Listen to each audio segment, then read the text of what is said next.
Olá, seguidores, bem-vindos a mais um vídeo no canal Defesa Raiz. Quem fala com vocês é o jornalista Roberto Caiafa. O Brasil inteiro acompanhou aí a saga da aeronave C-2A, que, entre outras coisas, foi a aeronave que nos levou até o porta-aviões USS Nimitz, isso agora em 2026, e há 11 anos atrás, em 2015, o primeiro voo que eu fiz no C-2A, nós decolamos da base aérea do Galeão e voamos até o porta-aviões USS George Washington, CVN-73, mesmo procedimento. Como é que foi isso? Vocês têm a oportunidade de ver aí, enquanto a gente está conversando com vocês, as imagens, né? Então, a nossa proposta hoje aqui é a seguinte: muita gente falando sobre a aeronave ter sido doada para o MAPA, o Museu de Aeronáutica Paulista, que acaba de ser apresentado para a sociedade brasileira, localizado lá no Campo de Marte, em Santana, em São Paulo. É uma área excelente, uma localização excelente, próximo de metrô, fácil acesso, numa área de business, de negócios da grande São Paulo, diametralmente oposto, por exemplo, do Musal, que é longe, distante, complicado de chegar, caro, você já gasta um dinheiro só para ir até o Musal, né? Então, tudo que é desvantagem em termos de localização para o Musal é vantagem em termos de localização do MAPA. Na questão de acervo, evidente que o Musal tem uma variedade, uma quantidade de aeronaves maior, até porque os velhos águias da Força Aérea Brasileira não vão autorizar que muitos desses aviões saiam de lá do Campo dos Afonsos por uma série de motivos. É o berço da aviação brasileira, muitas histórias começaram por lá, enfim.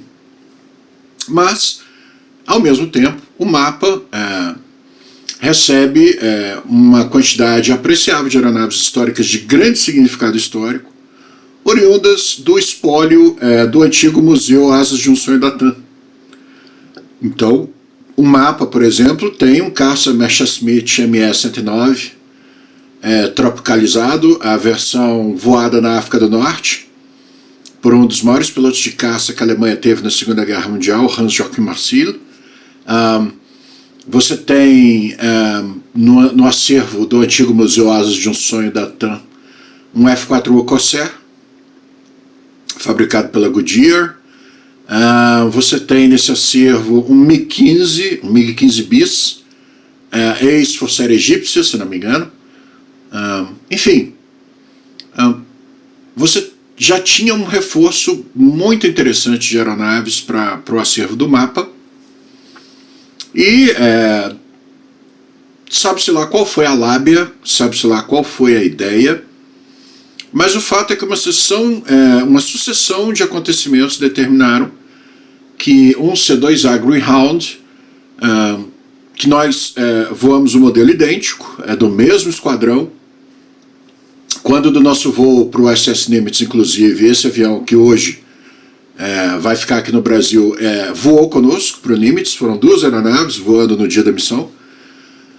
E o fato é que um desses C-2A Greyhound, enquanto o USS Nimitz estava se deslocando pelo litoral brasileiro, cumprindo a missão, passando aqui por toda a América do Sul, na sua última trip, no seu último cruzeiro, né? O fato é que esse C-2A apresentou uma pane significativa, teve que declarar emergência. Ele acabou tendo que pousar num aeródromo na região Nordeste, se eu não me engano foi Fortaleza ou Natal, no Rio Grande do Norte, o avião ficou em pane. A Marinha norte-americana teve que enviar uma equipe aqui para o Brasil em outra aeronave para poder tirar essa pane e recolocar a aeronave em condições de voo. Esses aviões estão sendo desativados. Inclusive, este último cruzeiro do USS Nimitz, CVN-68, também era o último cruzeiro desses aviões no esquadrão VRC-30 e no esquadrão VRC-40.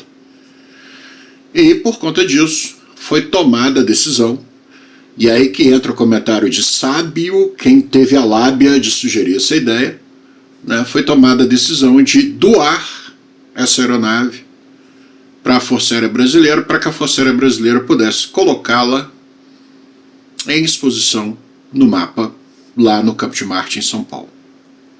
E todos vocês tiveram a oportunidade de acompanhar as inúmeras imagens que pipocaram na internet, né, do avião chegando em São Paulo e fazendo um pouso catrapo naquela pista curtíssima lá do Campo de Marte, o que não é nenhuma novidade para esse avião. Ele foi feito para isso, para pousar num porta-aviões e pegar um gancho de parada. Não que tenha um sistema de parada na pista de Campo de Marte, mas para um avião daquele que foi projetado para isso, pousar numa pista curta e pousar de uma maneira totalmente catrapo, né, chocando-se literalmente com a pista e depois aplicando reverso parando num curtíssimo espaço de pista, é algo corriqueiro, é algo que esse avião faz toda vez que ele vai a bordo do porta-aviões ou que de lá ele decola. E a ideia hoje aqui nesse vídeo é compartilhar para vocês as experiências desses 2 voos que a gente teve a oportunidade de fazer, voos operacionais, né? E que a gente pegou o gancho, pousamos a bordo, com todas as emoções que vocês podem ver aí pelas imagens dos vídeos, e também tivemos a oportunidade nas 2 ocasiões, em 2015 e agora em 2026, de sermos catapultados de volta para o continente, a bordo de um C2A, o mesmo que nos levou. E eu posso garantir para vocês que se já é uma emoção difícil de descrever, você se aproximar do porta-aviões, como o avião não tem janelas, é tudo muito auditivo, é tudo muito claustrofóbico, e você percebe pelas correções que o avião está fazendo na curta final para pegar o gancho no porta-aviões, que está se aproximando naquele momento crítico do pouso, e pelo barulho da desaceleração e aceleração dos motores, né, vem aquela pancada, parece que a parte de baixo dos seus pés do avião está desmanchando. O avião tem uma tendência, quando pega o gancho, de dar uma ligeira derrapada para a direita, né? E eu posso garantir para vocês que é uma desaceleração brutal, realmente brutal, um tanto desconfortável, e você só não tem danos maiores e ninguém se machuca, porque as cadeiras a bordo do C2A, elas são viradas ao contrário, então você não voa na direção do voo, você não fica sentado na direção que a aeronave está voando, você fica voltado para trás, você voa ao contrário, né? E todos os assentos têm cintos de 5 pontos, então você tem aquela catraca, e você tem que colocar 2 tiras aqui, mais 2 tiras aqui, mais uma tira que vem pelo meio das pernas, e todas se juntam aqui. Por que isso? Justamente porque a aeronave, quando pega o gancho pega o cabo de parada, em questão de milésimos de segundo, você vai de 200 e alguma coisa quilômetros por hora para 0. Então é uma desaceleração brutal, é um crash controlado, evidentemente. E logo na sequência, o avião desengata o gancho, né, libera o cabo e já faz uma rápida manobra para livrar o deck, o convoo, e vai para um ponto determinado pelo airlord, onde ele vai ficar estacionado. E aí você tem um procedimento de abertura da porta traseira e, por fim, corte dos motores e liberação para desembarque. Na medida contrária, quando a gente termina a visita no porta-aviões, aí você tem todo o procedimento ao contrário. Então a gente embarca na aeronave, que já fica um tempo antes da nosso horário de partida, aquecendo os motores e fazendo todos os checks pré-flight. E nós somos conduzidos para a aeronave, embarcamos, realizamos todo o procedimento de amarração. Os tripulantes que vão conosco lá no compartimento de passageiros, fazem um check-up rigoroso dessas amarrações. Você não pode deixar nenhuma folga, tem que ficar realmente cingido, muito bem preso ao assento, né?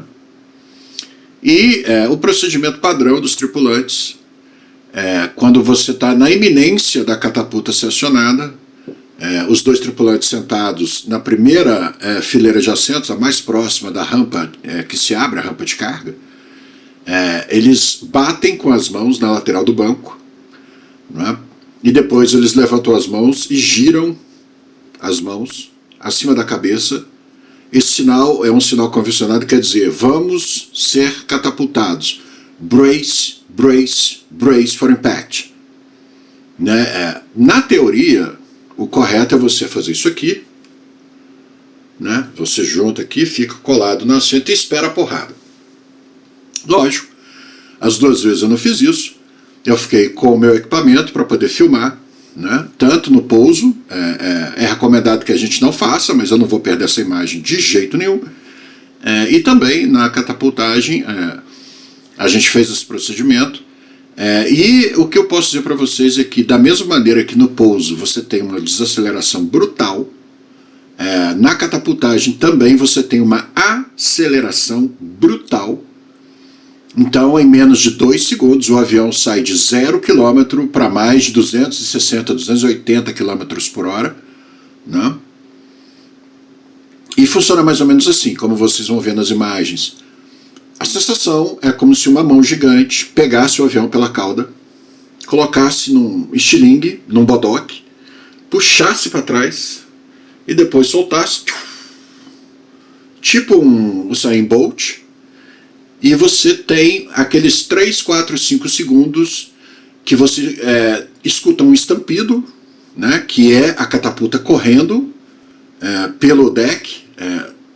E quando ela chega no final do curso, você tem uma pancada seca, pá, e o avião desconecta da catapulta e já sai voando, recolhendo o trem de pouso. É uma sensação inacreditável. É tudo muito rápido, é questão de segundos. Você ainda nem entendeu o que aconteceu. Mais uma vez, não tem janela, é tudo aqui, sensorial, som e sensações, né? E a gravidade trabalhando. Mas eu posso garantir para vocês que é uma das experiências mais fantásticas que eu já tive até hoje, na minha carreira como jornalista especializado no setor de defesa. Não só pela coisa toda de você ir a bordo de um porta-aviões nuclear, da Marinha dos Estados Unidos, que é a mais poderosa marinha do mundo, é a única que tem uma quantidade apreciável desses monstros dos mares, né? Esses porta-aviões deslocam cerca de 120 mil toneladas, eles têm uma tripulação de entre 5 mil a quase 6 mil tripulantes, uma verdadeira cidade flutuante, sendo que desses quase 6 mil tripulantes, quase 1.000 são única e exclusivamente para operar a ala aérea embarcada de cada porta-aviões. Isso a gente está falando dos pilotos, tripulantes, mecânicos, técnicos, todo o pessoal de apoio, suporte logístico, manutenção, etc, etc, etc. São navios que têm uma capacidade de levar cerca de 90 aeronaves embarcadas, entre caças F-18EF Super Hornet, aeronaves de guerra eletrônica e missões especializadas do tipo EA-18G Growler, que é a versão do Super Hornet de 2 assentos para esse tipo de missão. É uma aeronave altamente especializada e bem mais cara em termos de aquisição do que o caça, propriamente falado, né? Então, além do F-18, que é o caça padrão a bordo dos porta-aviões da Marinha Americana na atualidade, você tem 2 tipos de helicópteros embarcados, todos baseados no Black Hawk, mas na versão marítima, o Seahawk. Então você tem o Seahawk de guerra antissubmarina e de esclarecimento marítimo, e você tem o Seahawk na versão de transporte e na versão para operações especiais, para fazer ressuprimento a bordo, para fazer trabalho logístico, para fazer o dia a dia, né? Deixando o trabalho especializado para o Seahawk de guerra submarina, que é bem mais sofisticado, bem mais específico e também muito mais oneroso, tanto de comprar, quanto de operar, quanto de manter. Então, além do Super Hornet nas diferentes versões, do Seahawk em diferentes versões, você também tem o E-2 Hawkeye, que é a aeronave de alerta aéreo antecipado, comando e controle, que opera a bordo desses porta-aviões. Na nossa visita de 2015, nós tivemos a oportunidade de observar essas aeronaves no hangar de manutenção, no deck inferior do George Washington. Já na nossa visita este ano, no SS Nimitz, essas aeronaves não estavam a bordo. Tratava-se da última viagem do SS Nimitz, antes dele ser levado para desmantelamento, retirada do combustível nuclear, desativação dos 2 reatores nucleares, etc, etc, etc. E por conta disso, o porta-aviões estava operando com uma dotação mínima. Das 90 aeronaves que ele pode levar a bordo, nós estivemos a bordo e a gente observou, por contagem mesmo, cerca de 28 a 32 aeronaves a bordo, menos de 40 aeronaves a bordo, e os E-2 Hawkeye não estavam embarcados, até porque a gente está assistindo aí a mais uma guerra, mais uma trocação de mísseis balísticos e de armas dos mais diferentes tipos entre Estados Unidos e Irã e outros atores do Golfo Pérsico. E existe uma demanda muito grande por essas aeronaves E-2 Hawkeye para operar nos porta-aviões que estão naquela região. A gente assistiu aí porta-avião da Marinha Americana que ficou no deployment por quase um ano, sem que a tripulação voltasse para os Estados Unidos. Então você imagina 5 mil pessoas, quase 6 mil pessoas a bordo de porta-avião, sem ver terra, sem ver a família, sem voltar para casa, sem estar nos Estados Unidos durante quase um ano, com todos os problemas que você tem para ter uma convivência organizada e uma convivência com disciplina e hierarquia numa cidade flutuante com mais de 5 mil pessoas a bordo. As pessoas não têm um conhecimento de como que isso funciona, mas, por exemplo, quando você é tripulante de um porta-aviões e você vai embarcar no navio, você não pode entrar com dinheiro a bordo, em espécie, nem cartão de crédito, nem nada. Por quê? Para que não ocorram atividades paralelas dentro do navio. Traduzindo, para que não tenha tráfico disso, tráfico daquilo, mercado negro para comprar coisas. Então, como que funciona? Você vai embarcar no navio, você pega o teu dinheiro, entrega o dinheiro que você tem para a pessoa do setor responsável no navio. Esse dinheiro é depositado e você recebe um cartão magnético, à semelhança de um cartão de crédito, com esse dinheiro, com esse valor que você tinha ali, que você entregou, e você só pode usar para adquirir qualquer coisa a bordo, seja no supermercado de bordo, nas lojinhas de bordo, ou para pagar algo extra na academia de bordo, porque é uma cidade, tem vários serviços para a tripulação, né? Você só pode pagar alguma coisa que venha desse cartão, porque aí a oficialidade do navio e o pessoal da segurança do navio sabe exatamente quanto você tem de dinheiro, o que você pode fazer com ele, e cada vez que você usar, isso deixa um dado, isso deixa um relatório, portanto você pode controlar. E por favor, não se preocupe com questão de privacidade. Não existe privacidade a bordo de um porta-aviões nuclear da Marinha dos Estados Unidos ou de qualquer outro navio de guerra, como a gente conhece. A questão da privacidade não existe. Tudo que você fizer está sendo monitorado, está sendo vigiado, está sendo compilado e está sendo estritamente observado. Por quê? Porque dinheiro circulando por debaixo dos panos, como a gente costuma falar na língua portuguesa, não é uma coisa interessante. Quando você está a bordo de um navio dessas dimensões, você pode ter quebra de disciplina, você pode ter quebra na hierarquia, você pode ter sociedades paralelas funcionando dentro do navio, né? E não é o caso, ninguém quer isso, tem que se manter o máximo de eficiência possível a bordo.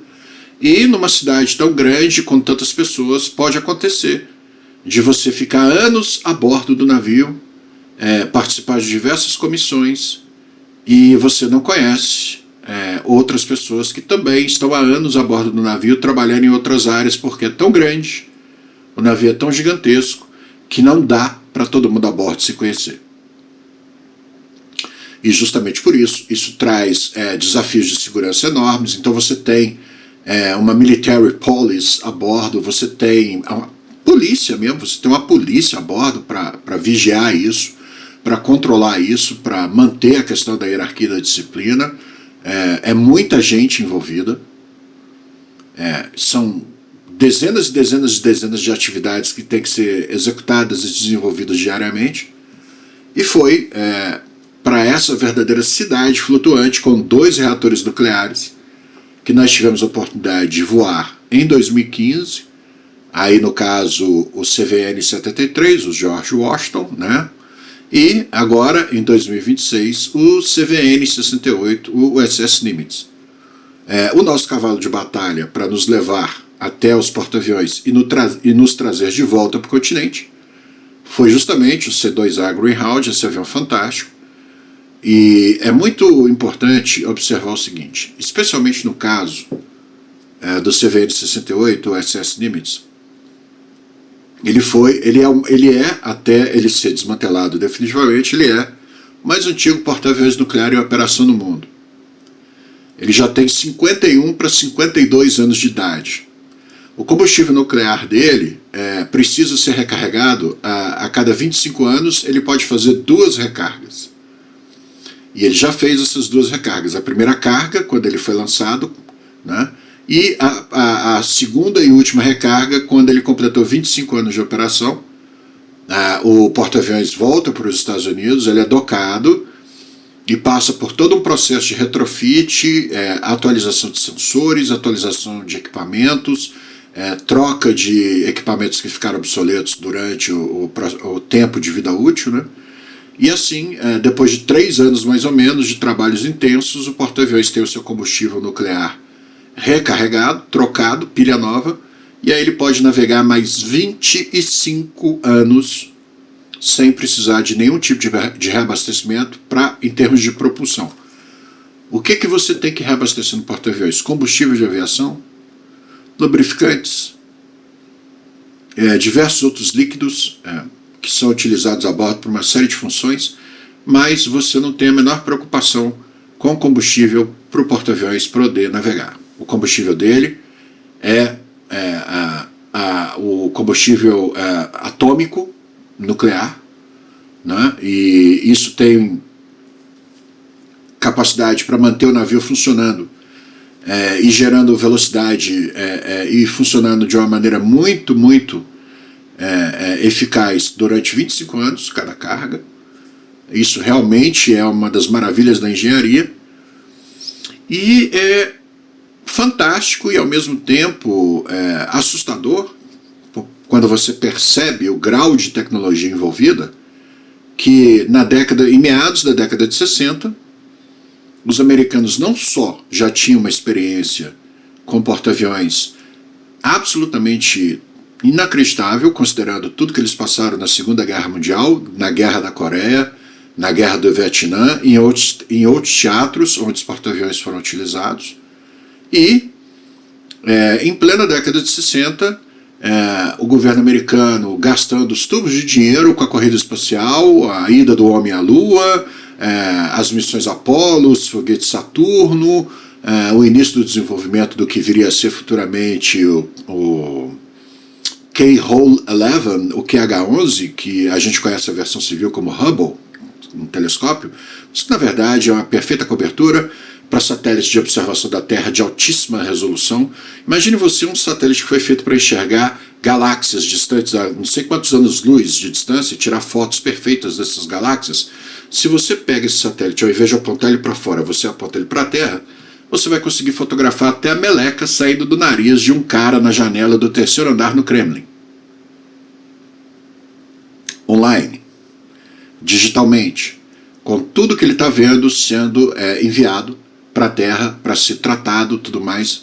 Então, tem toda uma estrutura, né? Tem toda uma estrutura que foi criada tecnológica na década de 60. O porta-aviões nuclear é uma dessas estruturas tecnológicas da década de 60 e é absolutamente chocante, é absolutamente impressionante quando você se dá conta que em meados da década de 60, quando o navio começou a ser construído, os americanos já tinham toda essa tecnologia para um porta-aviões nuclear com 2 reatores nucleares de alguns megawatts de potência. São reatores que podem, por exemplo, fornecer energia para uma cidade de 35 mil a 40 mil habitantes. Só para vocês terem uma ideia do que é a potência instalada a bordo. Mais uma vez, são entre 5 mil e 6 mil almas no navio. E essas pessoas fazem xixi todo dia, fazem cocô todo dia, elas têm que comer 3 refeições todo dia. Então você tem vários restaurantes a bordo, você tem academia, você tem supermercado, você tem médico, você tem dentista, você tem isso e aquilo, e até para poder tornar a convivência a bordo menos opressiva, menos desgastante, foi criado um programa muito inteligente dentro da Marinha Americana que se chama Mutts with a Mission, né? Foi um programa criado pela Marinha Americana no início da década de 2010. E qual é o objetivo? Você ter cachorros, cães, altamente treinados a bordo, que estão a bordo justamente para ser para ser aquela válvula de escape sentimental, aquela válvula de escape mental, aquela faxina mental para os tripulantes. Né? Você está naquele estresse todo de muita coisa, muita missão, muito trabalho, muito serviço, tirar pau, tirar pau, para quem não sabe a expressão naval, é estar de serviço, para os engraçadinhos aí, viu, gente? Aí você tem toda aquela atividade estressante do navio e você tem, de repente, aquele cachorro que você pode ir lá, brincar com ele, passar a mão nele, dog, dog, dog, tal. Isso aí traz uma qualidade de vida, traz uma faxina mental, sabe assim, para a tripulação, que é impressionante. O retorno que a presença de um cachorro, de um cão a bordo traz em termos de qualidade de vida para a tripulação. Para vocês terem uma ideia de como é opressivo, como é desgastante, né? Como é absolutamente uma coisa muito complexa gerenciar a vida a bordo de 5 mil, 6 mil pessoas. Né? E nós tivemos a oportunidade de conhecer tudo isso. Nas 2 ocasiões decolamos da base aérea do Galeão, no Rio de Janeiro. Em 2015 a gente voou até através do litoral do Rio Grande do Sul. O George Washington estava mais ou menos umas 240 milhas da costa. Só o voo do Galeão até a gente chegar no porta-aviões foi mais alguma coisa em torno de 3 horas e meia, mais ou menos, né? E mais 3 horas e meia para voltar para o Rio de Janeiro também, no final do dia. Nós pousamos, já estava de noite, já era quase 8 horas da noite. Agora em 2026, a mesma coisa. Só que o porta-aviões estava bem mais próximo, ele estava no través do litoral do Rio de Janeiro, ali na altura de Sepetiba. Né? Estava bem mais próximo, então o voo foi alguma coisa em torno de 1 hora, 1 hora e pouco. Mas independente do tempo, mais horas ou menos horas, é um voo claustrofóbico. O avião não tem janelas, não tem isolamento acústico, você escuta os motores trabalhando como se os motores estivessem aqui do teu lado. Então você faz o voo todo equipado com óculos de proteção para os olhos, capacete com abafador, intercom, né? Tem uma jaqueta própria também que você veste e tudo mais, equipamento obrigatório. Se você não quiser usar, você não vai voar, você não vai embarcar, simples assim. Não existe esse negócio de isso eu não uso, isso eu não quero, então você não vai. Você fica aí. Não tem nem discussão. E isso vale para todo mundo, do mais graduado almirante até o mais simples marinheiro, né? Todos têm que seguir os protocolos de segurança. E, mais uma vez, né, voltando na questão de lábia para convencer os americanos a doar esse avião para o mapa, Eu queria parabenizar quem teve a ideia e queria parabenizar principalmente quem parlamentou, quem fez o parler com os americanos, porque convencer os americanos a doar esse avião para o museu foi algo genial. E o avião chegou no campo de Marte para ser incorporado ao acervo do mapa voando. Não sabemos se ele vai ser mantido nessa condição para eventualmente ele poder fazer voos em determinados eventos que possam vir a acontecer no mapa, ou se ele vai ser completamente desmobilizado e não voa mais. Isso o futuro dirá. E o mapa ele passa por um momento de expansão do seu acervo. Então, na mesma semana que a gente teve essa notícia do avião sendo doado para o museu e chegando lá voando, né? Inclusive os tripulantes que fizeram esse voo, nós tivemos a oportunidade de conhecer alguns deles quando nós estivemos no Nimitz, pessoal super gente boa, pessoal do esquadrão. Na mesma semana que você tem essa incrível lábia de conseguir o avião ser doado para o museu, vem o anúncio de que a Flygvapnet, a Força Aérea Sueca, o governo sueco, atendendo um pleito da Força Aérea Brasileira, decidiu doar 2 aeronaves que eu considero fantásticas para o acervo do mapa. Uma delas é o JA-37 Viggen, que é o caça que o Gripen substituiu, né? É um avião totalmente inédito, com uma configuração de asa duplo delta com bordo quebrado, Canard, foi um dos primeiros Eurocanards de projeto europeu, um avião que utiliza um motor cuja origem é civil, o JT-8D. Esse motor foi completamente modificado para emprego militar, né? Entre outras características fantásticas do Viggen, o avião tinha um reversor de empuxo, que são 3 conchas que ficam numa abertura antes da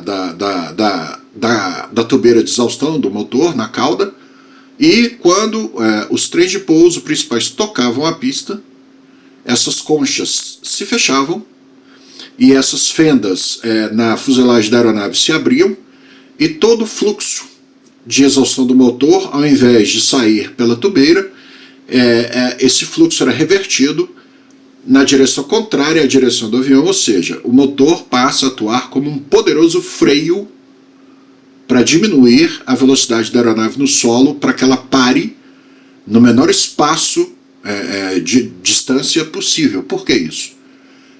Uma das estratégias dos suecos para conseguir enfrentar a então União Soviética, na época que o Viggen estava em serviço, o inimigo era a União Soviética, né? A Suécia criou uma estratégia brilhante de dispersar suas aeronaves em bases aéreas que nada mais são que trechos de estrada retos e que recebiam diversas modificações para poderem ser utilizadas como bases aéreas de desdobramento em caso de uma guerra. Então a União Soviética, se quisesse destruir a Flygvapnet, teria que destruir todas essas pistas de desdobramento espalhadas pela Suécia. O que seria uma tarefa titânica. Você teria que empregar uma quantidade enorme de aeronaves e de recursos, e seria aquele jogo do gato e do rato, os aviões suecos constantemente mudando de base, decolando de uma para ir pousar em outro lugar completamente diferente, o que faria com que os russos, os soviéticos na época, perdessem uma quantidade considerável de material e tivesse que empenhar uma quantidade enorme de esforços para poder tentar adivinhar, descobrir aonde que esses aviões suecos estão escondidos. E para poder isso funcionar, era imperioso que os aviões pudessem pousar em pistas de estrada e que eles tivessem uma capacidade de usar o mínimo possível de pista, tanto para decolar quanto para pousar. Com base nesses requerimentos, foi colocado o reversor de empuxo no avião, justamente para permitir que ele parasse no menor espaço possível, especialmente operando nas condições de gelo e inverno eterno que a gente tem na Suécia. A Suécia é um país próximo do Círculo Polar Ártico E o período de gelo e neve e frio lá é mais ou menos 9 meses, 10 meses do ano. Faz frio e a temperatura muito baixa, praticamente 2/3 do ano. Então, ter a capacidade de operar em pistas improvisadas, usando estradas, e conseguir parar no menor espaço possível, mesmo operando com neve, obviamente que a aderência é outra, a dificuldade para você pousar é outra, muito maior e tudo mais. E isso explica porque o Viggen tem essa configuração tão diferente, tão original para a época, né? Foi um dos primeiros Eurocanards projetados na Europa, com uma asa delta com bordo quebrado, né? um duplo delta com bordo quebrado, mais os canards. Um motor de origem civil adaptado para emprego militar, que tem uma característica, um beberrão. Se o piloto usar o afterburner no Viggen, ele tem mais ou menos 3 minutos de voo a toda potência. Se ele utilizar o afterburner por mais de 3 minutos, ele vai ter uma pane seca, ele vai cair.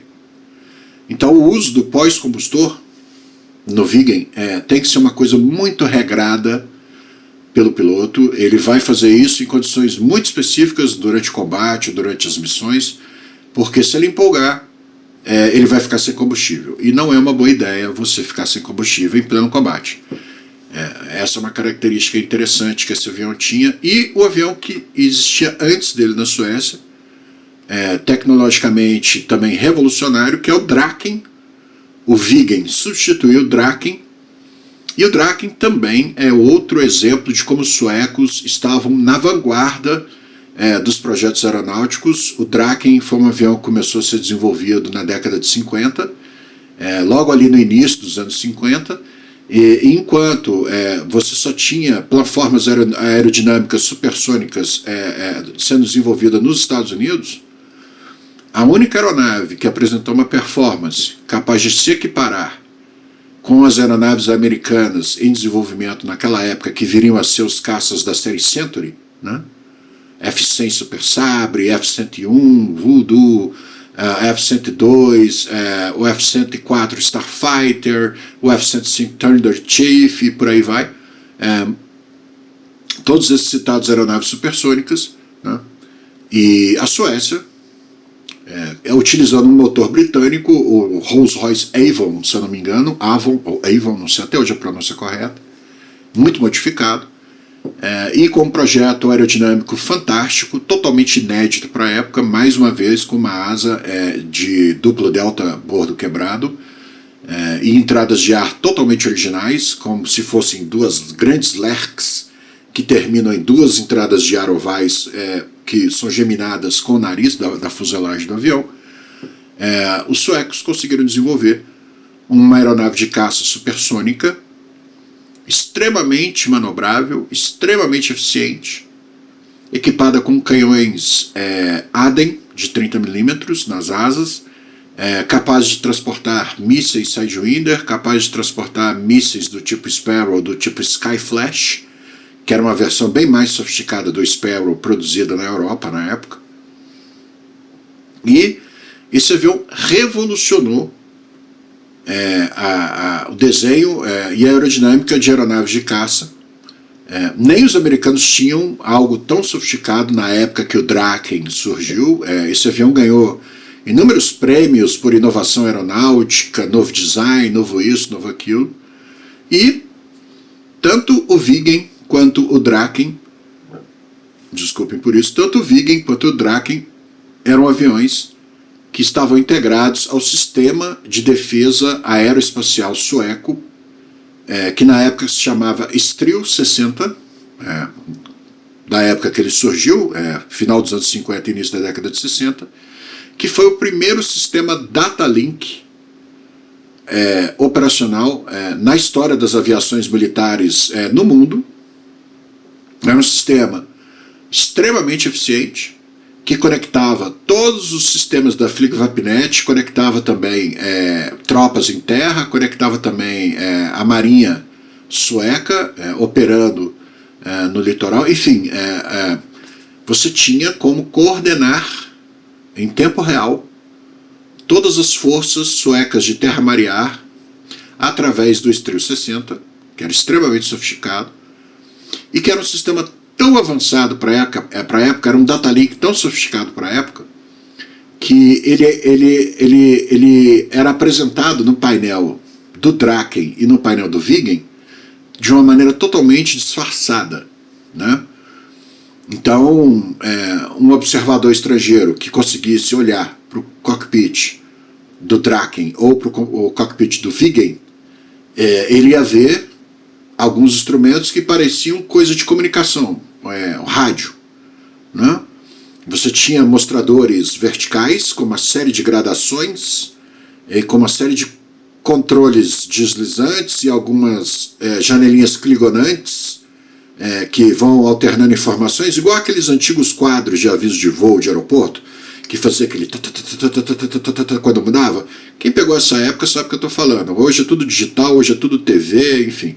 Mas tinha uma época que era tudo mecânico, né? Então, o sistema Strio 60 ele era uma mistura de coisa digital, ainda bem no início, bem imberbe, bem primitivo, mas era uma mistura de uma coisa digital, single channel no começo, depois double channel. Era uma mistura de coisa digital ainda no seu começo com coisa analógica.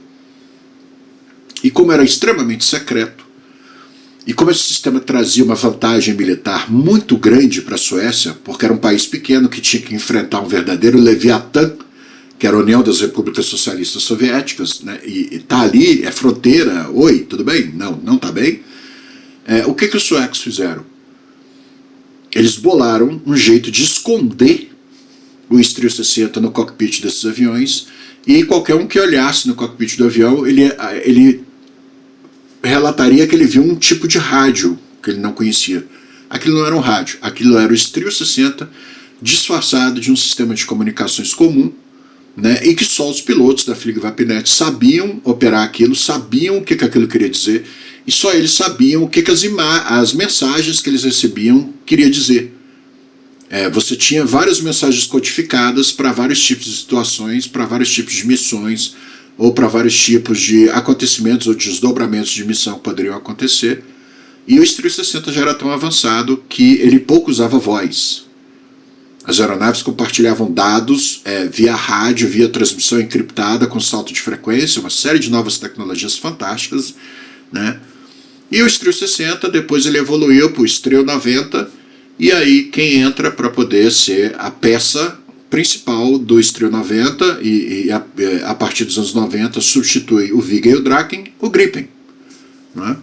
Então, até mesmo para que o brasileiro possa entender da onde o Gripen veio e quem eram os caras, quem eram os aviões que operavam na Suécia antes do Gripen, agora a população brasileira vai ter a oportunidade de estar em São Paulo, ir até o mapa.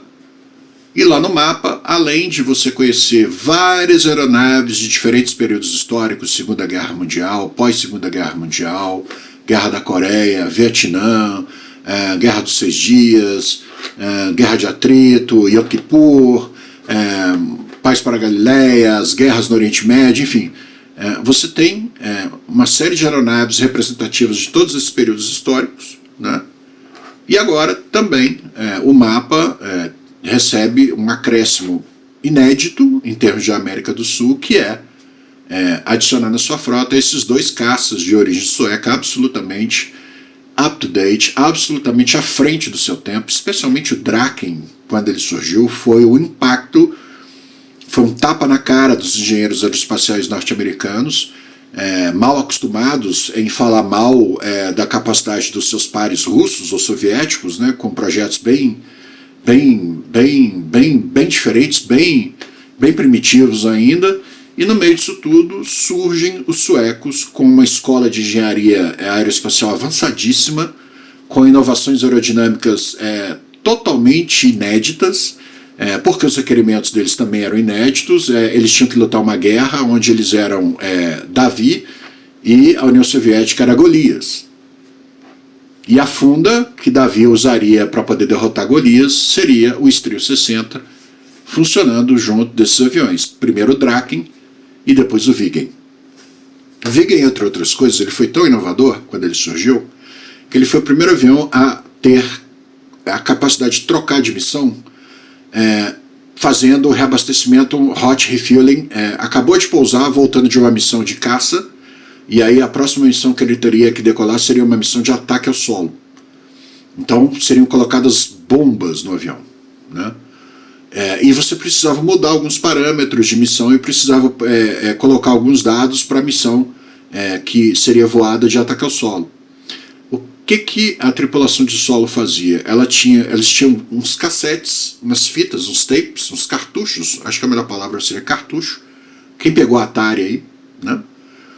E esses cartuchos, eles continham toda a programação de missão, com a interface para o computador de bordo, com a interface para o radar e para os outros sensores do X360. Então, a hora que o avião estava sendo rearmado e preparado para executar uma missão completamente diferente da que ele executou anteriormente, o técnico do time de solo ia lá, apertava um botão, abria-se um compartimento na barriga do avião, ele retirava o cartucho, o cassete, com a configuração para combate aéreo, e no seu lugar ele inseria o cassete, o cartucho, com a configuração para missão ar-solo. Para a época que isso foi introduzido, na década de 60, era algo absurdamente sofisticado. Pouquíssimas forças aéreas no mundo possuíam essa capacidade na década de 60 e a Flygvapnet era uma delas. Sempre foi uma força aérea avançada, uma força aérea sofisticada, uma força aérea à frente do seu tempo. Então, para recapitular o que a gente está aqui nesse monólogo, né, do Caiafa, aqui já há 40 e tantos minutos, nós falamos nesse vídeo hoje sobre o C-2A Greyhound, ex-marinha dos Estados Unidos, que acabou ficando aqui no Brasil porque teve uma série de panes, e esse avião acabou sendo doado, ele acabou sendo ofertado para integrar o acervo do MAPA, o Museu Aeronáutico, o Museu de Aeronáutica Paulista, né, que é o homônimo do Musal, só que no estado de São Paulo, na cidade de São Paulo, a maior cidade da América Latina. E é fantástico isso, porque há muito tempo São Paulo se ressentia de não ter mais um grande museu aeronáutico. Isso existiu no passado, se eu não me engano, no Ibirapuera, mas foi desmantelado por uma série de motivos que não vem ao caso agora. E também nós perdemos, infelizmente, o Museu Asas de um Sonho da TAM. Quando a TAM foi vendida para os chilenos e virou Latam, os chilenos deixaram bem claro que eles não tinham interesse nenhum em manter museu, nada disso. A gente é companhia aérea, eu vendo bilhete aéreo, eu vendo passagem, museu, vocês se virem, isso é problema de vocês, não é problema nosso. E assim o Museu Asas de um Sonho da TAM fechou, né? Eu fui um dos idiotas que não foi quando o museu estava funcionando e perdi a oportunidade de visitá-lo, mas eu vou ter uma segunda chance agora, indo conhecer o MAPA assim que ele estiver plenamente funcional. Aguardem, promessa que eu estou fazendo aqui para vocês, breve a gente vai estar lá para gravar e mostrar para vocês o museu inteiro, esse acervo que a gente está falando aqui, essas coisas fantásticas, né? Então o MAPA ganha essa aeronave da Marinha dos Estados Unidos, o C-2A Greyhound, que foi o avião que nos levou para o George Washington em 2015, que nos levou para o USS Nimitz agora, em 2026. Vão chegar um Draken e um Viggen, né?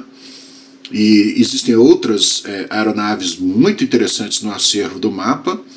E São Paulo, finalmente, vai ter um museu aeronáutico de inspiração militar, altamente sofisticado, muito bem localizado, numa das regiões mais interessantes da cidade, ali na região de Santana, o Campo de Marte, que é o berço da aviação de segurança pública do Estado, o Campo de Marte que tem história da Revolução de 32, que tem história sobre a criação da Força Pública Paulista, a criação da aviação militar no estado de São Paulo, enfim, e várias imagens estão passando aí na tela enquanto a gente está falando para poder ilustrar isso. Então, é um somatório de várias coisas. Uma cidade como São Paulo, com a importância econômica e com a importância que ela tem para o Brasil e para o mundo, não poderia prescindir, né, não poderia abrir mão de ter um museu aeroespacial à altura da cidade, da importância que a cidade tem. Isso finalmente aconteceu. Parabéns a todos os envolvidos, parabéns principalmente ao comandante da Força Aérea Brasileira, Brigadeiro Damasceno, pelo trabalho que ele está desenvolvendo. É evidente que, como comandante da Força Aérea Brasileira, ele tem outras atribuições, mas na questão preservar a história da Força Aérea Brasileira e tornar a história da Força Aérea Brasileira acessível para as novas gerações, ele está fazendo um trabalho fantástico, né? Nós temos que parabenizar por isso.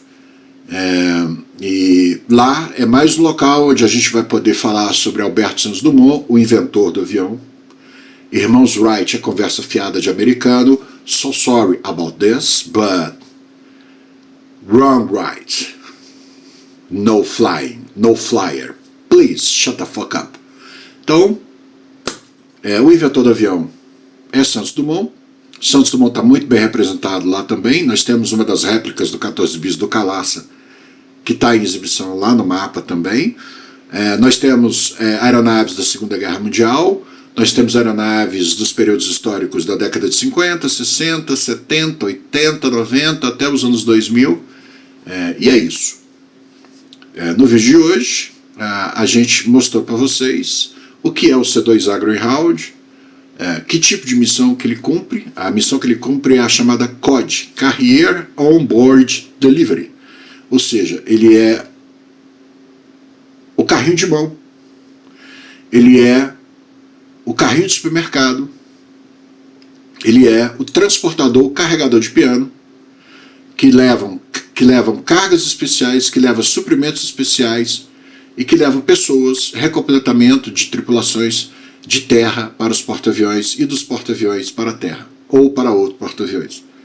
É um avião que vem fazendo esse trabalho nos últimos 30 e tantos anos, quase 40 anos de serviço, mas todo pássaro um dia tem a sua aposentadoria decretada e o Brasil, de uma maneira totalmente inesperada, se torna o fiel depositário de um C2A Greyhound que está sendo desativado de serviço em definitivo na Força da Marinha dos Estados Unidos e está sendo substituído pelo V-22 Osprey, né, que é aquele Tiltror de pouso e decolagem vertical.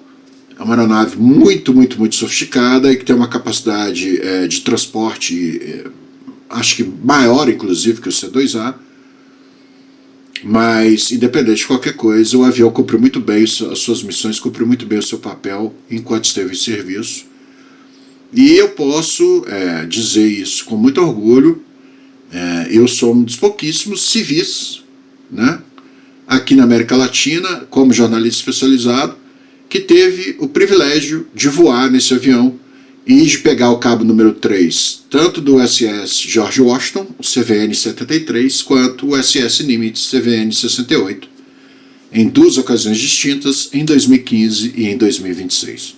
Então é isso, galera. Eu queria trazer para vocês o que é o avião, como é a experiência de voar no avião, qual é a missão que o avião faz, e também a gente teve a oportunidade de pincelar aqui sobre mapa, acervo do mapa, da onde que essas aeronaves vieram, a localização do museu, porque é interessante São Paulo ter um museu assim, enfim. Muita coisa bacana que a gente pode colocar aqui hoje. Fiquem ligados que durante a semana a gente vai ter muita coisa para mostrar e se esse vídeo já estiver no ar antes do voo, amanhã, que no caso seria hoje, sexta-feira mais tarde, a gente deve também transmitir, né, ao vivo o 13º voo de teste da Starship, direto do X da SpaceX. Fiquem ligados, esse é um voo que promete muito, está sendo muito aguardado, e a cada ano que passa a SpaceX vai conseguindo lançar mais Starships e novos modelos de Starships estão chegando, mas isso é um papo que a gente vai ter amanhã, ou melhor, hoje mais tarde, durante a transmissão do lançamento, ok? Então, muito obrigado pela atenção e pela audiência de vocês. Está passando aqui no rodapé da tela o nosso Pix, a nossa chave Pix. Se você puder e quiser colaborar, não se faça de rogado, qualquer valor é muito bem-vindo. o compromisso que nós temos é de reusar esse dinheiro aqui no canal. Me falhou a palavra por 2 segundos.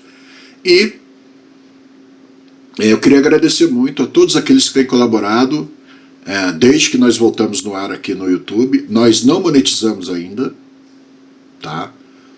Nós não monetizamos ainda, não conseguimos monetizar o novo canal Defesa Raiz ainda. Então, você que está aí do outro lado da tela, que entende que tem uma informação de qualidade aqui, que tem um trabalho sendo feito aqui, e que você pode ajudar, você pode de alguma maneira colaborar na remuneração desse trabalho, nós agradecemos muito, isso é muito importante, para dar sequência, para a gente continuar com aquele compromisso de o dinheiro que entra é reinvestido aqui no canal. Então, muito obrigado a vocês todos que estão aí do outro lado da tela, né? A gente teve esses dias o aniversário de Santos Dumont, falamos muito em Santos Dumont nessa semana, e breve estaremos em São Paulo, no mapa, para mostrar para vocês o que é esse novo museu, esse novo ponto turístico de altíssimo gabarito na cidade de São Paulo. E vou encerrar aqui dizendo que na segunda-feira, dia 27, estaremos em São Paulo, visitando as instalações da Omnicis, a subsidiária aqui do Brasil do Grupo Thales, né? Temos novidades em termos de radares, né? O Grupo Thales e a Omnicis vão inaugurar uma nova área de produção e fabricação de radares. Os radares da Omnicis são exportados para vários lugares do mundo, né? E vem muita novidade, vem muita coisa boa aí. Então fiquem ligados que Titio Caiafa não para, né? E brevemente teremos também aquela visita na Avebras Aerocó. Queremos e desejamos que o Sami Rassouani possa nos receber quando lá formos. Não iremos agora na sexta-feira, vai ter a visita presidencial hoje, né? Daqui a algumas horas. Mas isso a gente vai fazer a cobertura à distância, né? Porque a gente está focado em visitar as instalações da Avebras Aerocó de uma maneira mais solta, mais fluida, e isso, infelizmente, é impossível na presença do cerimonial da Presidência da República e as séries de restrições que eles colocam e dificuldades para a gente trabalhar, etc, etc. Não vou entrar nesse mérito. Isso existe, isso acontece. Então, a gente pode, pelo menos, dizer para vocês, fiquem tranquilos, porque nós teremos acesso para fazer a visita lá, que vai ser independente dessa questão de presidente ir lá ou de presidente não ir. Aliás, estratégia brilhante que a Presidência da República adotou, de repente se mostrar interessadíssima na base industrial de defesa e ficar com a palavra soberania na boca de meia hora, e agora de repente eles vão em tudo quanto é evento do setor de defesa, curiosamente às portas de um processo eleitoral de uma eleição presidencial. São estratégias, mas vai uma dicotomia, vai uma esquizofrenia muito grande entre palavra soberania na boca de político de Brasília e o que realmente a gente tem para poder se defender e para poder ter essa dissuasão. Lembrando para os senhores que o programa Gripen tem um atraso de 8 anos. Lembrando para os senhores que o programa do Astros 2020, que nós teríamos um míssil tático de cruzeiro, tem só 8 anos de atraso também. Lembrando para os senhores que o programa do submarino de propulsão nuclear e armado convencionalmente já tem um atraso de 30 e poucos anos, né? Se a gente for colocar todo o período, o timeline histórico de tudo que já aconteceu no desenvolvimento do programa nuclear brasileiro, que é de responsabilidade da Marinha do Brasil. Então, entre tapas e beijos, entre quedas e levantos, entre atrasos e mais atrasos, entre cortes e contingenciamentos, entra ministro e sai ministro falando que defesa não dá voto, que eles tinham que parar de falar isso, pelo amor de Deus, né, Múcio? Né, Múcio?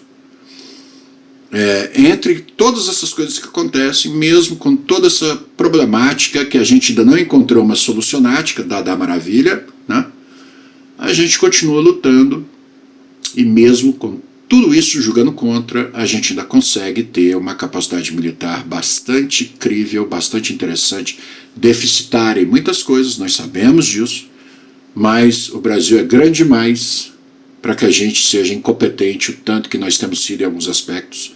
Está na hora de reverter isso, não é? E o trabalho que a gente faz aqui é justamente para ajudar a que a coisa seja mais profissional, que a coisa seja mais integrada com a sociedade brasileira e principalmente que a sociedade brasileira entenda de uma vez por todas que defesa não é gasto, defesa é investimento. Ou você pode ser acordado às 3 horas da manhã e quando você abrir teu olho você vai ver operadores de forças especiais com seus óculos de visão noturna ligados, apontando fuzis para você com um monte de lasers dizendo: acorda, tio, a gente veio te prender. Aconteceu no início desse ano, ali do lado, na Venezuela. O que a Venezuela pôde contrapor a isso? Nada. Foi um festival de incompetência, um festival de equipamento russo que não serve para nada, um festival de equipamento chinês que não serve para nada, né? E os puxa-sacos habituais de russos e chineses caladinhos, caladinhos, caladinhos, só dando desculpa, desculpa, desculpa, papo, desculpa, aquela coisa toda. Lembrando, né, que a Ucrânia ia cair em uma semana, que a operação militar especial duraria no máximo 3, 4 dias, e nós já estamos indo para o 5º ano de guerra e a Ucrânia está destruindo tudo quanto é alvo estratégico na Rússia. Parabéns aos envolvidos e aos puxa-sacos infiltrados de Rússia, Irã e companhia limitada aqui no Brasil. Vocês são uma bela merda. Vamos elevar o nível do debate, do assunto defesa, para isso que nós estamos aqui. Muito obrigado pela atenção das senhoras e dos senhores. Quem fala com vocês é o jornalista Roberto Caiafa. E, passando aí embaixo na tela, o nosso Pix, quem puder e quem quiser colaborar, feel free. Até o próximo vídeo, galera.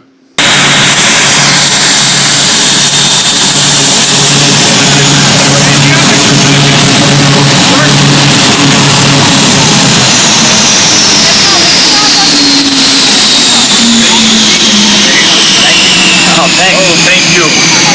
Very nice. Keep the traditions ongoing. Let's do the picture.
out the front.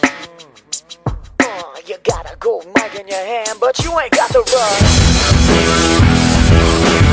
I gotta tell you what you, I'm not feeling the rush. Your record company says you're number 10 with the bullet, but let's give it a push. I don't care what they say, I'm not feeling the rush. I'll tell you what I'm talking about. Look at here, give me the coke, let's Zeppelin, and Richard gets a fucking machine. Don't Van Halen with rock, yeah, you know what I mean. Get it back, and I don't get how. All you people with me, well then come with it now. Come with it now. People come up, cause anybody wonder when a heavy metal from the west. Make no more, we need you more than ever before. AC/DC and Rush, it's never enough. Black Sabbath, got to have it. Yeah, I like to keep my company bad, no doubt about it. And I listen to B and Rock DMC. Now I'm taking it back, 1983. Rock Box and King of Rock. Need a black one, spin those bits for me. You got a body on you that makes a hooker blush. So put on that Disney smile and try to give me some rush. I gotta tell you what you, I'm not feeling the rush. Everything company man stood on the edge of rock, so I can give you a push. I gotta tell you what you, I don't feel the rush. I gotta tell you what you, I'm not feeling the rush. Say they got soul, but yet it feels so hollow. You know damn well they'll all be gone tomorrow. Just like me.